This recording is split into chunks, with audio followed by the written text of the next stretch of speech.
Nagpatawag po ng committee hearing si Senadora Amy Marcos.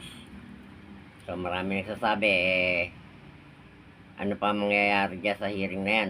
Baliwala rin po yung hearing. Dahil hindi na maibabalik nga naman si PRRD. Mismo si BP Sara na rin ang nagsabi, no?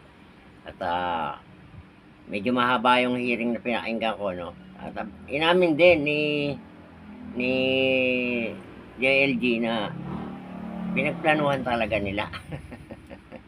So wala na tayong magagawa kahit magbalitaktakan tayo dito sa social media. Lalabas lang na fake news pa tayong lahat. No? Ganun pang nangyayari ngayon.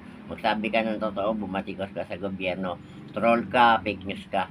Yun po ang lumalabas ngayon. Nakakapon, narinig ko sa balita, ang Davao daw, marami ng obats. Marami raw obat ngayon doon. So, siyempre, ang latay niya sa mayor, pagka ganun po, no? So, unti-unti po nilang pinababagsak ang mga Duterte. Kaya po, mga kababayan, huwag tayong gagawa ng hakbang na magpapahamak sa pamilya Duterte. Ipagdasal po natin ang pamilya Duterte, lalong-lalo si PRRD at matanda na. Ang ginawa lang naman niya ay para sa ating lahat. Hindi ho ako binabayaran ng mga yan. Dahil nandun lang ho ako sa alam kong tama. Yun lamang po at maraming salamat.